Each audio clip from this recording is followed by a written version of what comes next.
Hello again, week 5 into week 6. Mike Shope, Adam Krautwurst in the Deep End, October 8th, 2024, episode number.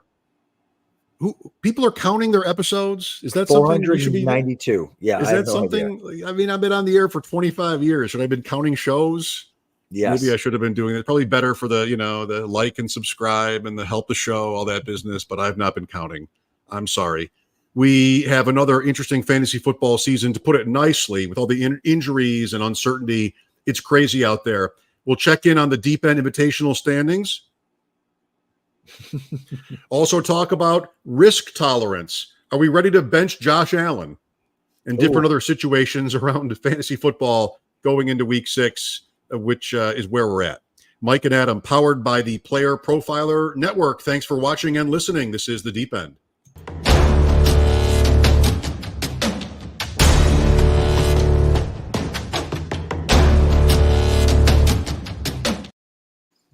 You know, when you said that, I almost just hit the Sharks just immediately. When you said bench Josh Allen, I almost hit the Sharks on you there. When I said what exactly? When you said, should we bench Josh Allen? I almost just hit the Sharks. Wow. I couldn't hear anymore. But you asked me, I didn't even know who was it. You asked me. Oh, Knicks. Oh, God. So, Adam, bad. I got a text on Twitter, or what do you get on Twitter? Not a text. A DM? A message? A tweet? A tweet? On X on Sunday, Josh Allen or Jaden Daniels. And I looked at projections because, I mean, start, sit. You just look at projections. We all do, and then we decide how to break ties.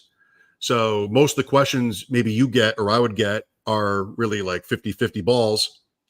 So I said, coin flip. The question is, if Allen has a great day and outscores Jaden Daniels maybe by a lot, can you live with yourself? Right? I mean, that's a feeling question, which I don't think is perfect for process. So I don't know what the guy did, but Daniels was fine again and Allen was bad. Ian Hartitz had that in the previous 3 seasons, Allen has finished outside the top 18 3 times. And he's finished outside the top 18 this year already 3 times. So I don't know. Every year is different.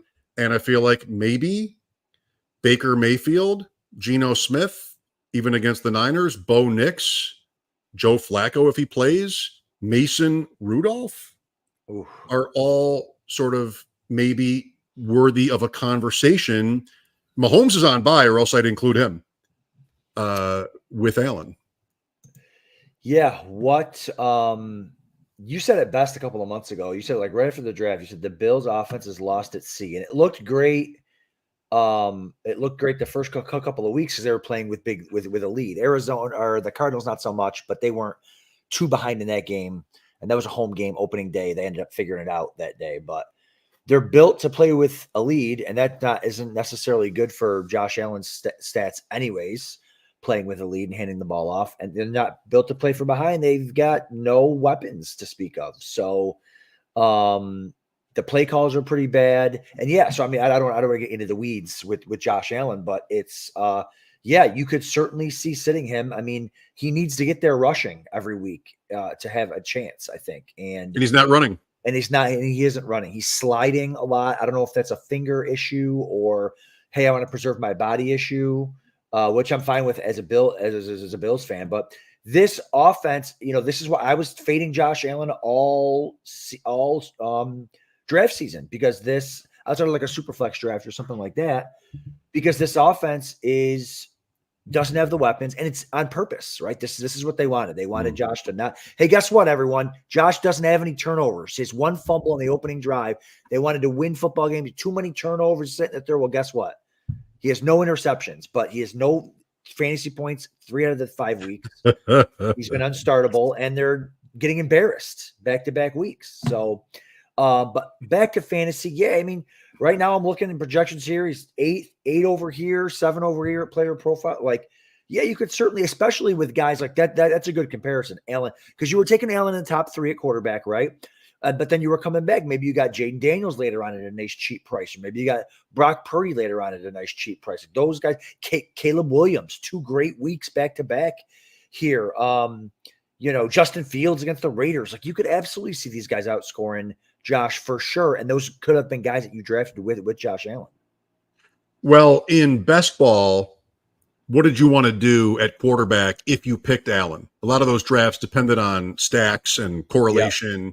So you end up with Allen in the late third and, maybe Kincaid or later on Shakir Samuel, who is you don't want 3 quarterbacks if you're making that bet, right?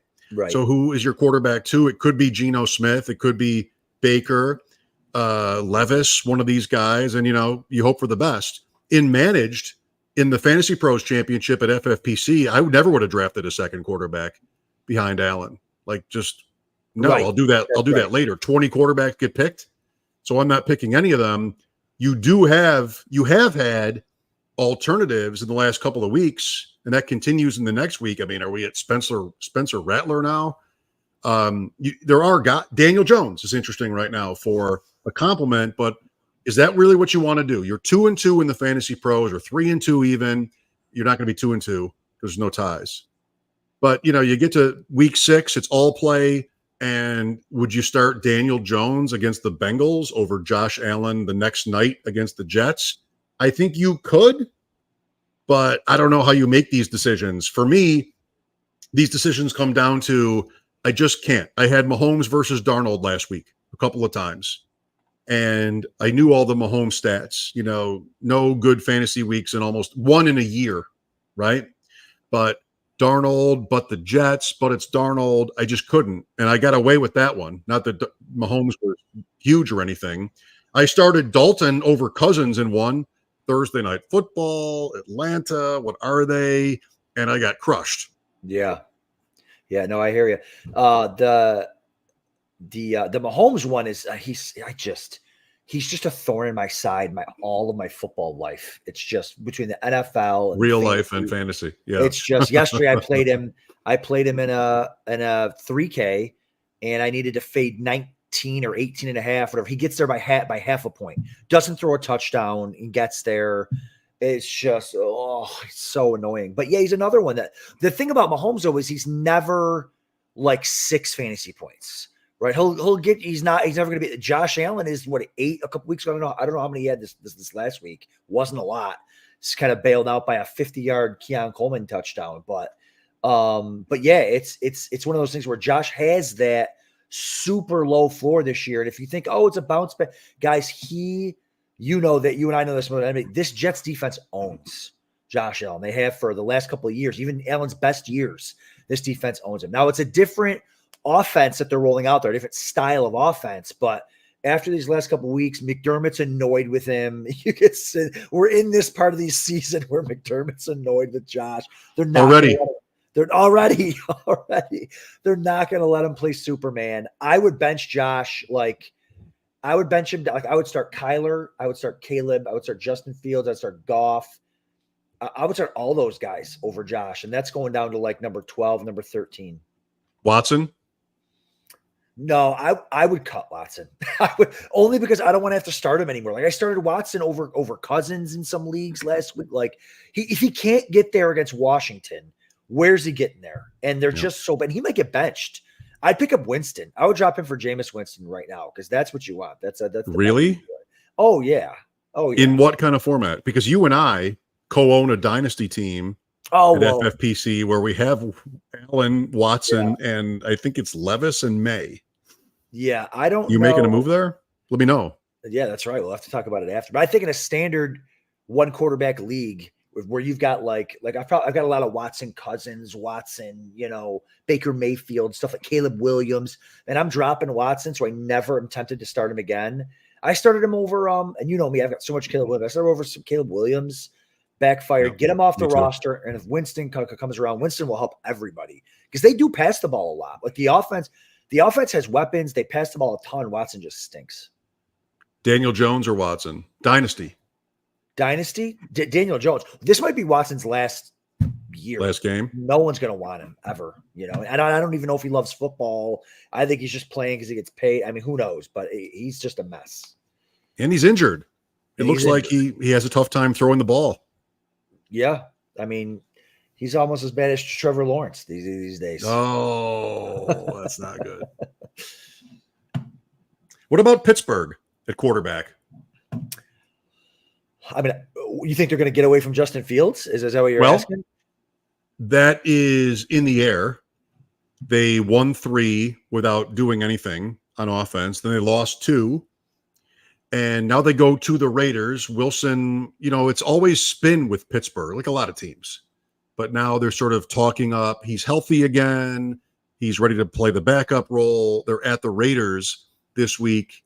My guess as we talk on a Tuesday night would be that Fields starts that game.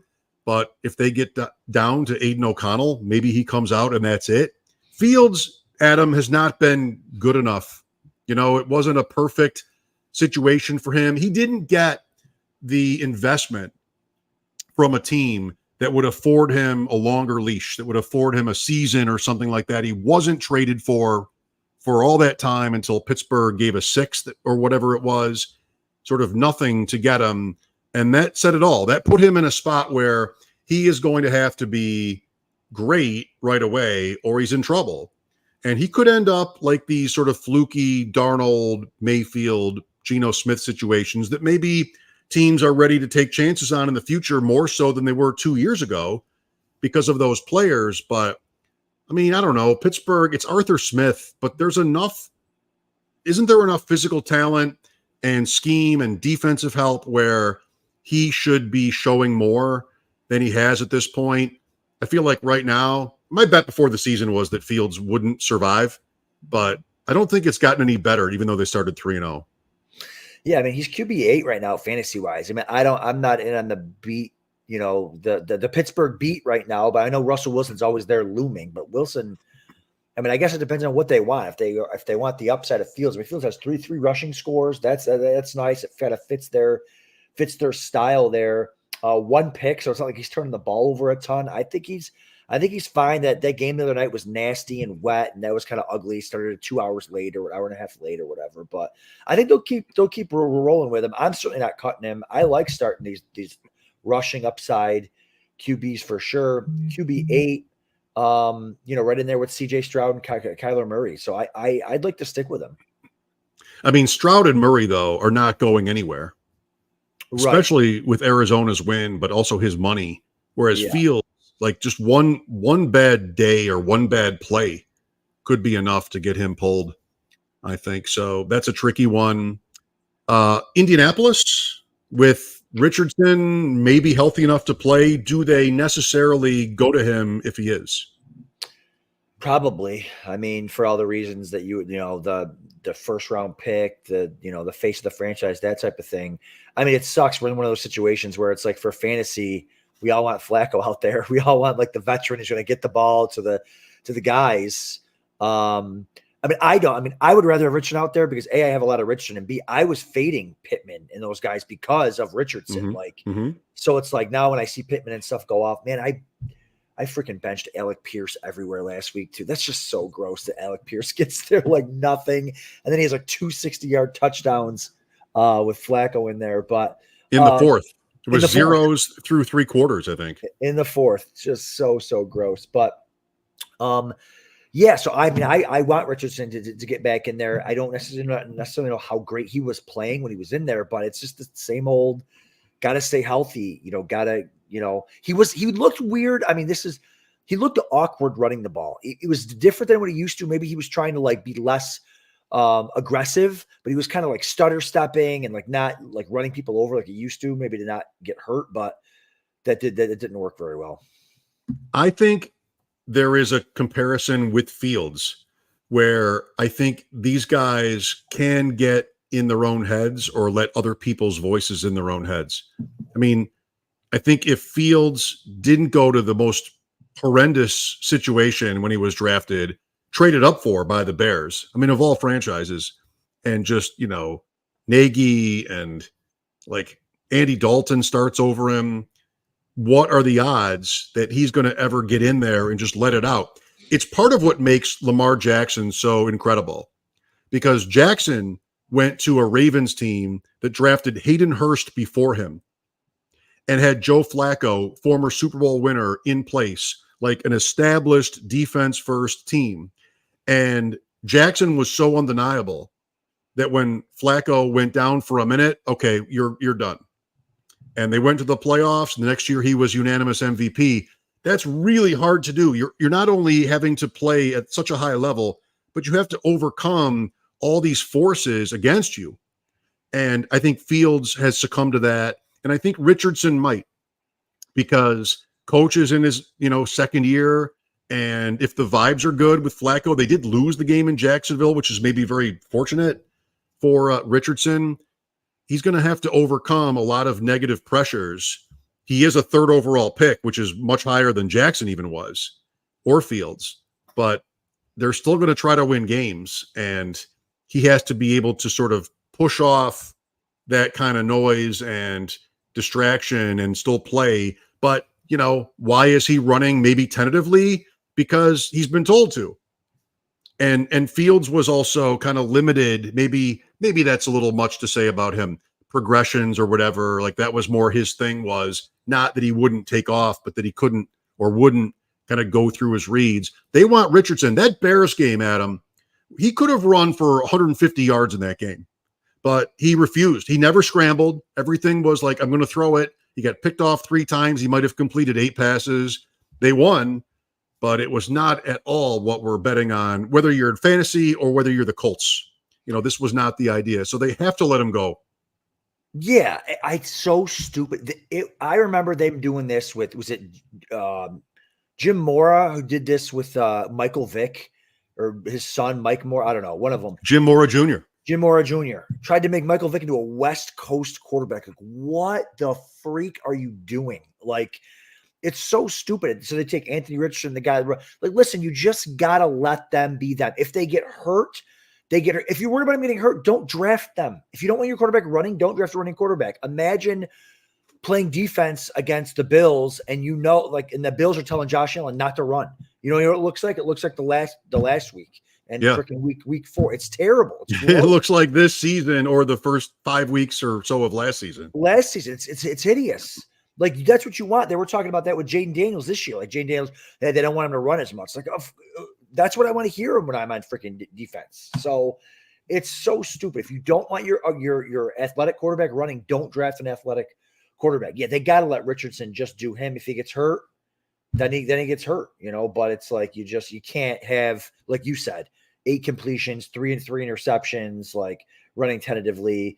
But I think the thing with Richardson too is, like, we were excited about him as a fantasy prospect, but he was everyone was kind of saying he was a project quarterback coming out. Like, we love him because he's going to run, but like, it's not like he was like this can't miss prospect, So was Allen. Right. Exactly. And even the can't miss ones, like, look at Trevor Lawrence was a can't miss. Yeah. Well, he can't throw a touchdown to save his life. So yeah, it's like, you got to give him time to develop too, from an NFL perspective, but fantasy wise, he's got to be out there running for sure. He's got to figure out how to get to the ground. I mean, he doesn't have to get hurt. He's safer on running plays when he goes to the ground than he is in the pocket. Right. That's right. So if a guy like that can figure out how to do that, and then somehow also be able to develop. I mean, Allen just took huge leaps as a passer between his rookie season and his second season, then his second to his third, and then he became one of the best in the league. And he had a team that had stability and, let him on his own, and then with their assistance, they got to balance that right. The Bills did great with that, let him grow. But what a interesting year it is and phase it is in terms of football history for quarterbacks. And in fantasy, we're trying to make it work, trying to sort of duck under the low roofs and try to get through without getting killed, which is not always easy. Well, we'll look at the Jets, the Chiefs, the Deep End Invitational next as we continue. Mike Shope, Adam Krautwurst in the Deep End. But first, a word from our sponsor. Hey, you're in your fantasy draft and someone says, hey, that guy's injury prone, I don't want him. And you're like, I don't know, I don't think you can predict injuries. Well, guess what? Now you can! Injury proneness is real! At Player Profiler, we have the data on these players, and it's all in the Injury Finder app. their injury track record back through time, exactly where they were injured, how severe it is. We look at the BMI data and we crunch it all together and we give you probabilities that a player will miss multiple games this NFL season, as well as the complete database of NFL injuries and the ability to compare two players and look at their injury track record. The Injury Finder is powerful, and it's only $5. If it's worth it to have that peace of mind when you're drafting, go get it.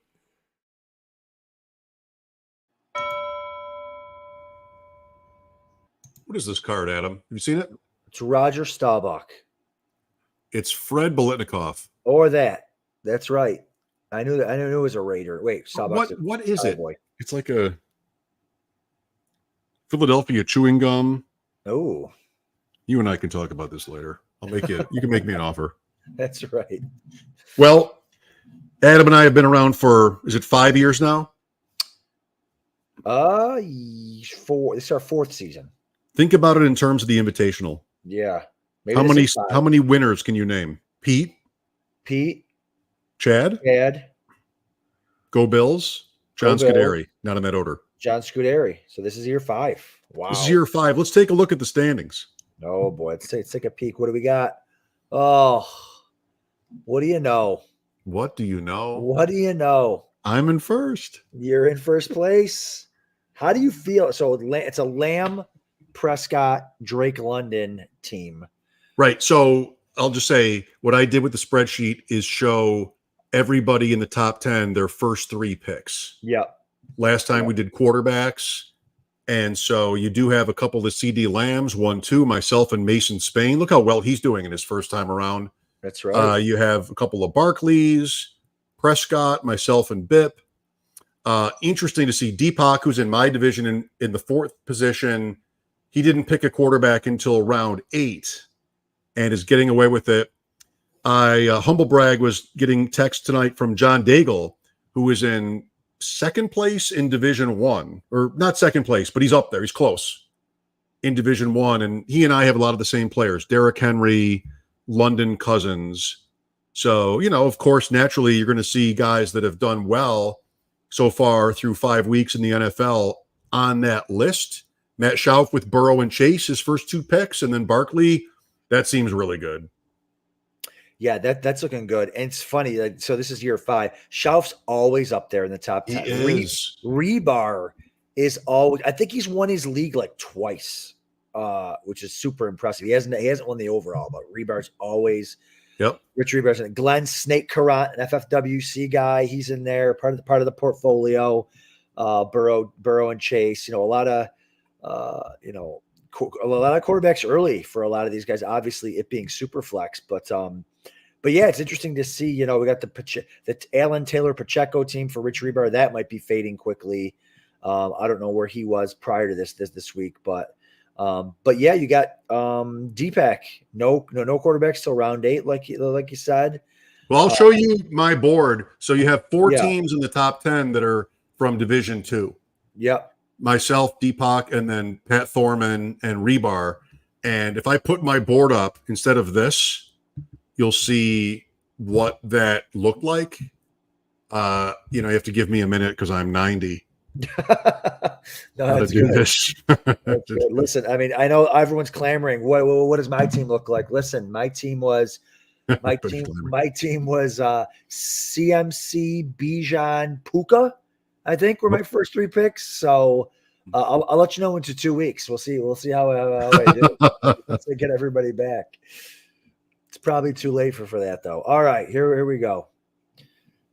I picked 8th. You picked 8th. I picked 11th. Pat Thorman 4th. Rebar 1. 1, 4, 8, 11. At the top. Ooh, look at that. Beautiful Kirk. Oh, look at Darnold and Cousins. You were, and I got to be honest, I wasn't on the same wavelength as you sometimes you were always trying to push quarterback in Superflex. And I wanted to at least get one, be safe, whatever, blah, blah, blah. You always wanted to push it. And sometimes it backfired. And this time it did not. I mean, last year in this thing, I picked Malik Cunningham. But yeah, that's right. You're playing to win. So yeah. Well, look at I don't even know how Scott's doing, but like Jaden Daniels, he gets Aaron Rodgers, Bo Nix, Derek Carr with his last 3 picks. Like come on, that's fine. Best ball, Through you know, 12. you'll be fine there. You know, at a pick 6. But here's the rest of it. let's check it out. Jordan Mason. Nobody owns more Jordan Mason than Michael Shope. That might be true. You know, But Jalen. I was not to him until Mitchell got hurt in the preseason, and Sigmund Bloom was like, "Look at the fit with Mason in this scheme." I'm like, okay, yeah, McCaffrey's 90, right? That's right. He's got the body of a 90-year-old. Yeah, for sure. And you need these guys to like. This is why best ball is so interesting. Like Naylor will probably be nothing the rest of the year, but he had a couple good weeks early on. Probably got into your starting lineup. Ray McLeod has his little spots. Jordan Mason, hopefully he gets you out to this nice lead. You know what I mean? And then he hands the baton off to somebody else coming down the stretch when CMC gets back. But yes. But yeah, no, you got all those pieces working. Mark Andrews. Do we want to talk about Mark Andrews on your team? Has Harbaugh talked about what's going on there? Like, I feel like nobody cares because they're winning, but like he's not playing.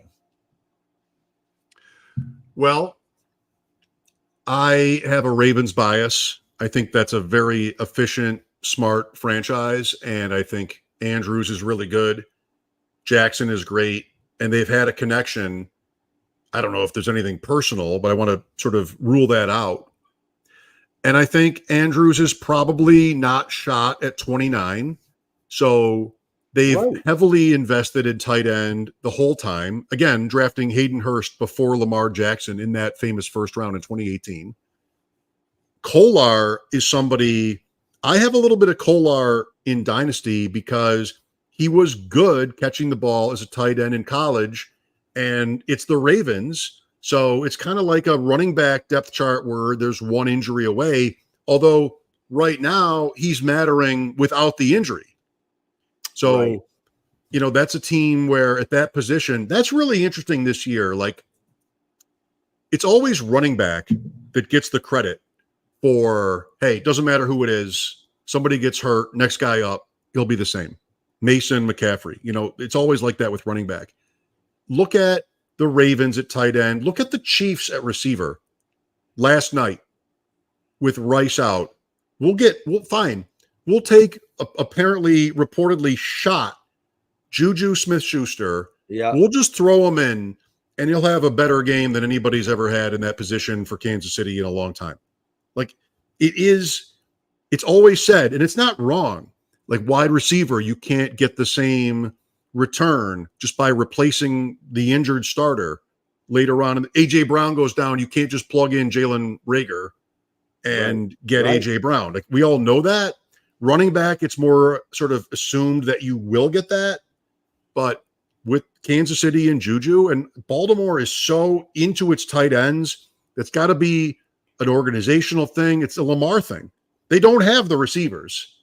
So all of that adds up to me to not to give up on Andrews. I look at this team, we're looking at 12 rounds, and he's my only tight end. I know I have Parkinson and maybe Fant later on. I'm not worried. I'm really not worried. Like, I think Andrews is okay. You and I have him on that aforementioned Dynasty team. I don't know. I'm not looking. You can't trade him, right? I mean, I got an offer Dalton Schultz for Andrews yesterday. What do I do with that? Like, why would I? What really? At least give me a different position. So I don't know. We'll see where Andrews ends up. They're a great team that have been really good for a long time. They survived a tough start. They lost to Kansas City by an inch, somehow lost to the Raiders. 3 very impressive wins since. I think Andrews might fold in very well. Yeah, I hope you're right. I've got a lot of Andrews. I just don't see, like you said, they're very good. They scored 40 points, and he had his best game, but it was like 9 fantasy points or whatever it was. It wasn't a lot. He's not even in there a lot of times at the goal line. I just don't. I feel like he's going to need injuries or something to get there. And when you say don't give up on him, I'm assuming you mean don't cut him. Which is, we play a lot of tight end premium, which sure, but like I'm not starting him ever again until like he has like 2 or 3 good games. Like even with Pitts, like I started more. I was telling everyone to bench Pitts last week I benched a lot of Pitts last week. And speaking of Pitts, now you can't start him. You can't start him this week. He's not having 2 good weeks in a row. You already know that. So, but Andrews, you can't even start Andrews. Like, it just sucks that, like, for no reason, it seems like out of nowhere, you get a guy that was a 2nd or 3rd round fantasy pick in these FFPC leagues, and he's just unstartable for no reason. And it's just, I just don't know if they're Harbaugh come out and said, hey, listen, he was in a car accident, or he had this surgery last year, or, kind of like the George Pickens thing. Like, yeah, we're just trying to manage his workload, so get more out of him, the 8 plays that he actually runs. It's like, okay, well, I hate that, but at least that's an explanation. Like, I feel like there's been nothing on Mark Andrews. And I like that about owning him. Yeah. Because, again, this is a very classy operation, and there are no real leaks with the Ravens. He is Ring of Honor, Adam, isn't he? Like, what Andrews has done already in his career, I don't know if that's literally how the Ravens do it, but he's like already entrenched as a great all-time player in that franchise. He's not even 30. What has he just done? Right. Like, he's not done. They're going to win. They're going to win more games, and they're going to fold him in. You wouldn't even start him this week over. I see Freiermuth on here. I don't know. I guess not. Njoku. I mean, there are guys later on after the ones you see in the top 12 rounds here. Like includes like a Musgrave. You have Tucker Kraft out there and Fant and Parkinson, but I would start Andrews over any of these guys against Washington this week. At home, they're going to get him there. Washington's really good against tight ends. I wouldn't even start him over Likely. Like, they're using Likely more than him. I would start. No, I don't know. I would start him like in the Ertz. Ertz versus Andrews this week. Who scores more points? Washington. 100% Andrews. Oh, my God. Well, all no, right. wait. This week, I don't know, but it's not going to be 20-100 or 20-0, right? It's not going to be 20-0. Right. So if I lose that bet 14-6, hopefully I survive. My point overall is not that you should have to jam him in this week. It's that I think we get there with Andrews. It's a great team and a great player that can afford to take it slow. We don't know car accident. They're not talking. Have you heard Andrews complain yet? No, I've heard nothing. I've heard literally nothing. I mean, he's going to go down as careful. I mean, he's one of the best tight ends of the last 5-6 years. Mike Evans. Just say he's Mike Evans of the tight end position. Just say he doesn't score 10 touchdowns a year. Hall of Famer Mike Evans. Okay, we're gonna be going to the expo 5 years from now. You're gonna see Andrews' jersey in there. Buy Andrews in Dynasty. Can I say that? Buy him. Sure, say it. It's such a random, difficult, challenging position. Yeah. He's proven. He's not old. Are we thinking that he's just never going to be good again? They are using him. That game was important in Cincinnati. No, he didn't score the 3 tight end touchdowns, but he's not forgotten. I hope not. Let's go. Get him out there rolling here. Risk tolerance. We talked about it at quarterback. This is a little bit Andrews too. What I alluded to this earlier. You think about a comparison of 2 players, and one is the guy you drafted in the top 2 or 3 rounds, and one is somebody you picked up on waivers, and it's uncomfortable to opt for the waivers guy over the big draft capital investment, anything relative to that in terms of your fantasy teams.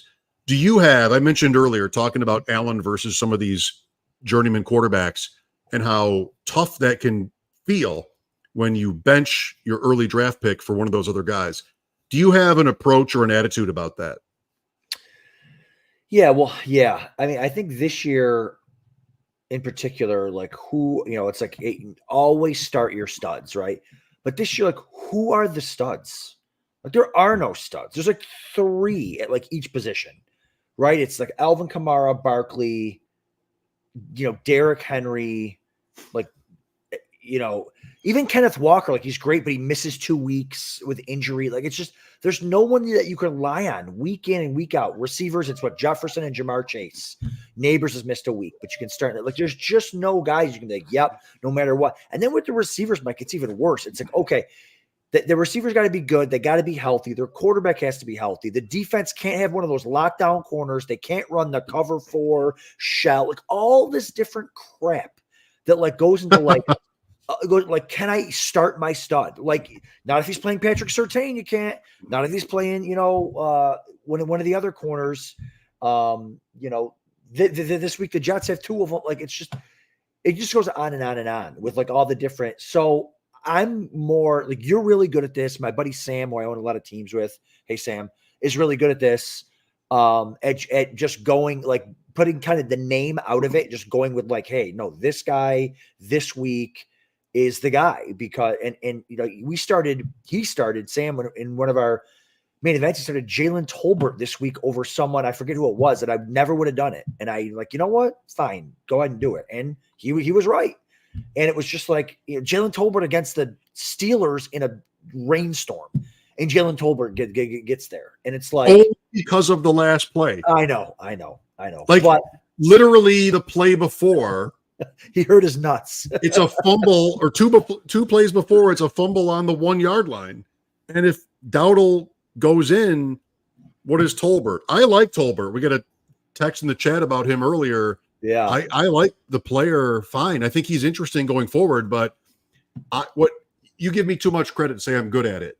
What I think I'm good at is trying to figure out what's right and what's wrong versus what's neither. Was Tolbert really right? I mean, that was super lucky because of just the randomness of the last 3 plays of that game. So I think it's process. I know that that's the cliche. I think, wide receiver 2 on Dallas, high pass volume, that's their offense. That's good. That's something you want. But week to week, I don't know. Like last week in the main event with Louis G, we benched, this was really my idea. I benched Kittle for, it was Kincaid, and then it was like, I don't know, it wasn't Tutu, but it was a couple of like sort of fringe wide receivers. Oh, Tank Dell. We basically ended up benching Kittle for Tank Dell. And we have Stroud, and we had Nico, and we had Kincaid. So big game. You're trying to score big points in the main event, and Kittle's not healthy. He was limited today. I mean, he got in the end zone last week, but he's still not really practicing like he's fully healthy. So let's try that. Kittle has, bum games, and, didn't work. Yeah. But there's too much randomness week to week. At the same time, you just don't want to give into that. And that's really the hardest thing about fantasy football is not even the injuries. It's you build the team you think the right way. You've got 6 receivers. You've got Kyle Pitts and McBride. You've got 3. You drafted Chase Brown behind Montgomery and, somebody else that's Jacobs or somebody. And now it gets to week 6. It's all play. And what do you actually do? And I don't know that there's really, somebody else will have to tell me if there's really a right way to go when it comes to that, because it just seems too random to me. You end up, the cop out is you play one team against your other teams. And I don't know, that doesn't feel like you're really doing it right if you do that. You're just trying to not get crushed. Yeah, agreed. Guy Uncle Ted says Jalen Tolbert's Miles Austin 2.0. Did Miles Austin, was he before you were playing fantasy football, Mike? Miles Austin. Oh yeah. I've never heard of him. Never heard of him. He was a gem. I love Miles Austin. But I think Darren Armani, Fantasy Mojo, came out here a couple weeks ago, and he made a good point. He said, every point matters. Like, I know at the end of the year we're chasing points, but like points in week 2 count as much as points in week 6 or whatever, trying to get into the playoffs, week 12, week 13. And so I think a lot of times, because you had mentioned it, like shooting for, hey, a Bills, Texans shootout and that. And I get caught up in that too. I'm always like, hey, who's this guy? I'm always falling for the high upside guy. I'm always falling for, but if this breaks right, this, that, the third, you want to sit back and be like, yep, I had a coin flip decision and I took the guy that scored 30 points. But more often than not, he scored 6.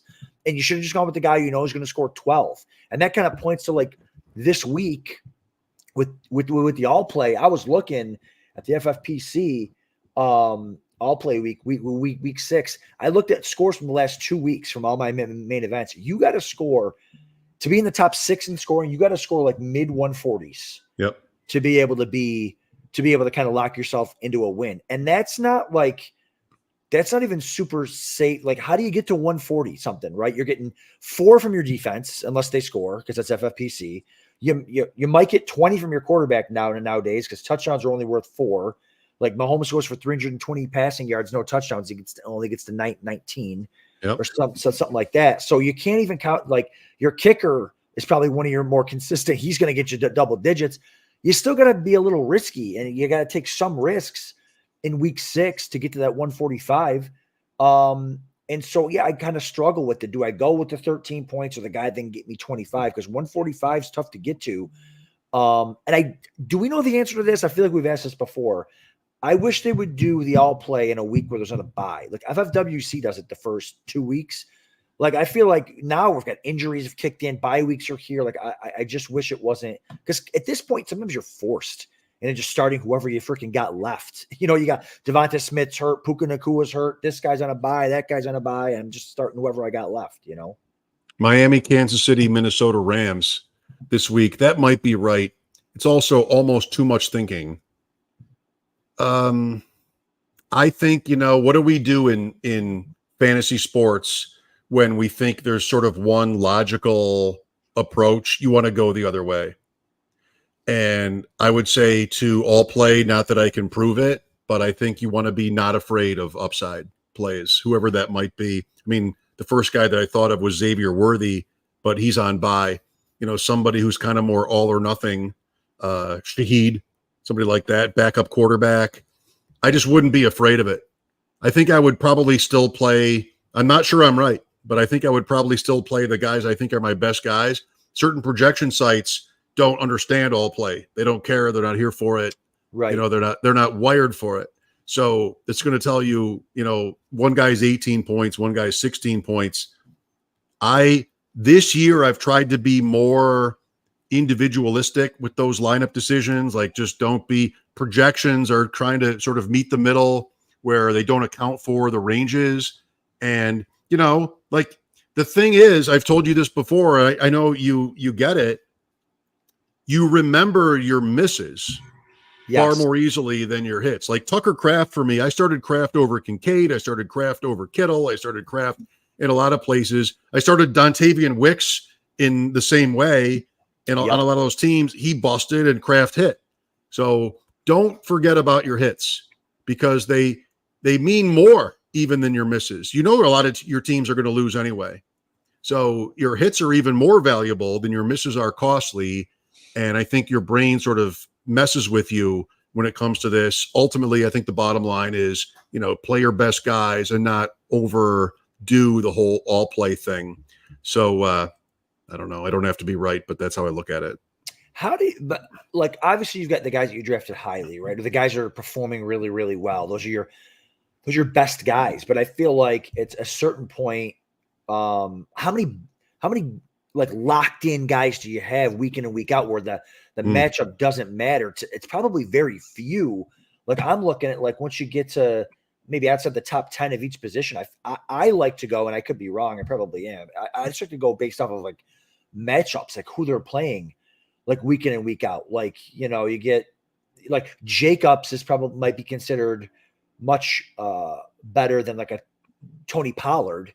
Right. But like Jacobs is playing Arizona, who's much better against the run, or gives up much less fantasy points to running backs than Indy, who gives up a lot. I mean, Indy gives up a ton of fantasy points to outside receivers too. Like, Indy's defense is just terrible. But I mean, I don't know. I look at the matchup. I value that a ton when I go into making my lineup decisions. How much do you value it? I don't know how you do it actually after all these years, but I think that maybe is a function of how much you look at others' projections. Yeah. Because if I'm using anybody's projections, I feel like that's already being considered. Yeah. So I won't look at it. I won't think about it at all. Okay. So that's a good example. So I'm looking at like, which they probably do. I think it depends on the site on like how much they factor it in. But for example, Brock Bowers right now, some sites have him as like tight end 4 this week. against Pittsburgh. Pittsburgh is by far, they give up 136% more fantasy points to the tight end position than like the median outcome for that position. So he's by far, like, I would start him over all three of the tight ends in front of him. George Kittle, Ferguson, Trey McBride, sometimes Laporta is in front of him, depending on the site. But you're probably right. They probably factor that already in when they make the projections. But I look at that number and I'm just like, that's insane. He could go crazy. One of the best guys, I think we both would say we know in the projection space, is Jared Smola. Yeah. And if I think of tight end defenses, he's the first guy that I think of. Like, you know, he's accounting for in his numbers how these other teams have done against the tight end. We played golf together. You left after 9 holes. Literally the entire back 9, we only talked about tight end matchups and defenses and like which tight ends are good, because I was drafting Kyle Pitts on a big dog. And he's like, well, this, and this. Like, he knows it. Yeah. So I think, you know, the very player profiler, the very best sites, you know, they are counting for that. And it eventually comes down to hunches. Bowers against a kind of a okay team in Pittsburgh, new quarterback, home stadium. I wouldn't bet against that. Yeah. So, you know, I like, you mentioned Jacobs, Arizona. Is Arizona Cardinals going to go win in San Francisco and then Lambeau back to back? Like, maybe it's a game where Green Bay gets to 1st and goal from the 3 all day and Jacobs scores 3 times. You know, you just can't know. But you think about this too. This mid-season, teams at home, or even if it doesn't matter, home or away, who are the players that they have yet to sort of establish where people are talking about, this guy hasn't done, this is sort of an Andrews point, but this person hasn't done anything yet, or has, you know, try to find the ways to get somebody, quote, involved, you know, that hasn't been that useful yet. I'm not sure if I can think of somebody right now that's perfect for this team. That's kind of Ayuk last week would have been this, when everybody loved Debo in the matchup against Arizona, but Ayuk had not had a game yet. And who knows, like, there could be sort of a point of emphasis to get the ball to a player that hasn't hit yet. Who? Tank Dell. How about that one? That's good. At New England is tougher, but I love that. That was at Cincinnati last year, and then suddenly Noah Brown, Tank Dell. Yeah, that's really good. That's really good. Collins out.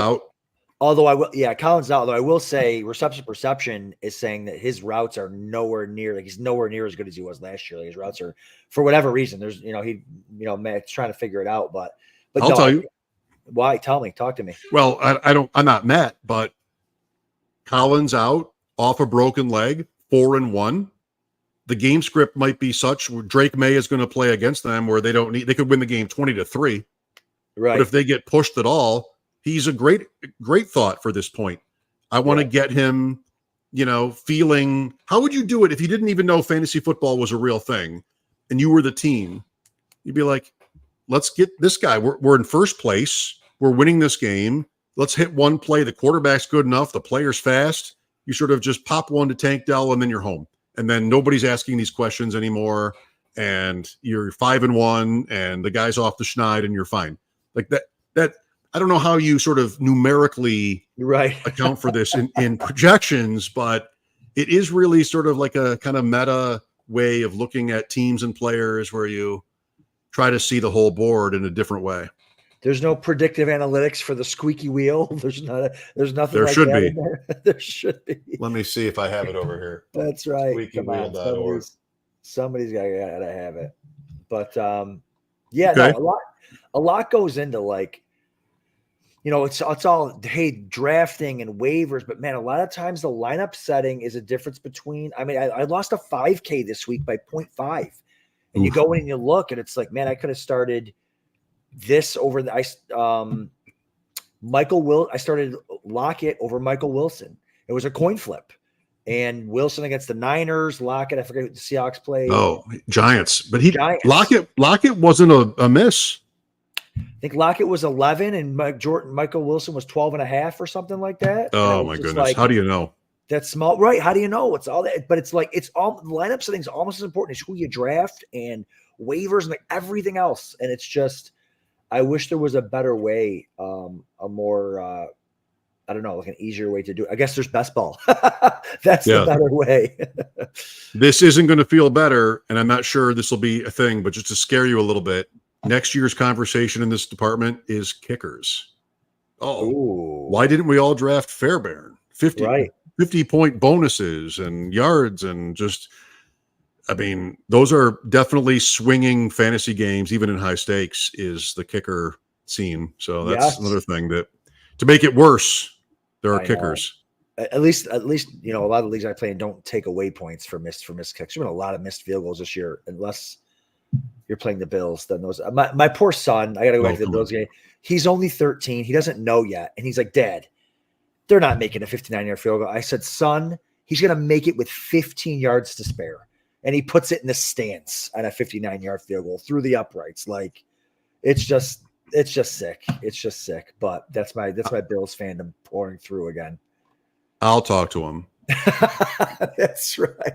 It's not the world you want to have him grow into. I know. Oh, it's gonna go wrong. Yeah, I know.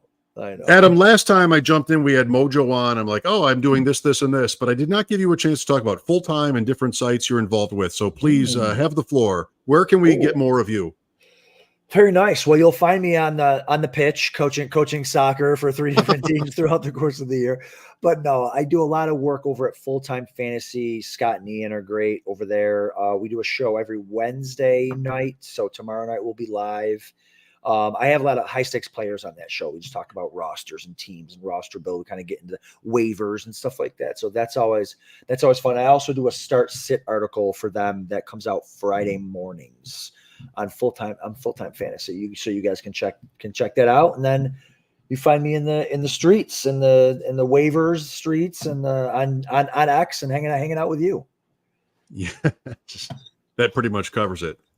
I do Purple Insider with Matthew Collar Wednesday mornings. How about my timing? They're 5-0 on bye this week. I'm not even sure what we're talking about tomorrow, but it'll be good. He turns to me for fantasy advice, and I fake it. So that'll be good again tomorrow morning. And I'm on WGR in Buffalo 5 days a week, plus Bills post game when they play during the day, which will start again in week 7. Yeah. But Odyssey app, AUDACY, 3 to 7 Eastern every afternoon in Buffalo. 25 years at this point. Pretty much. Hockey started, right? Hockey just start? Yeah. Quote hockey. Started last weekend. The Sabres are 0-2. They're right in form. Right in form. Sorry I brought it up.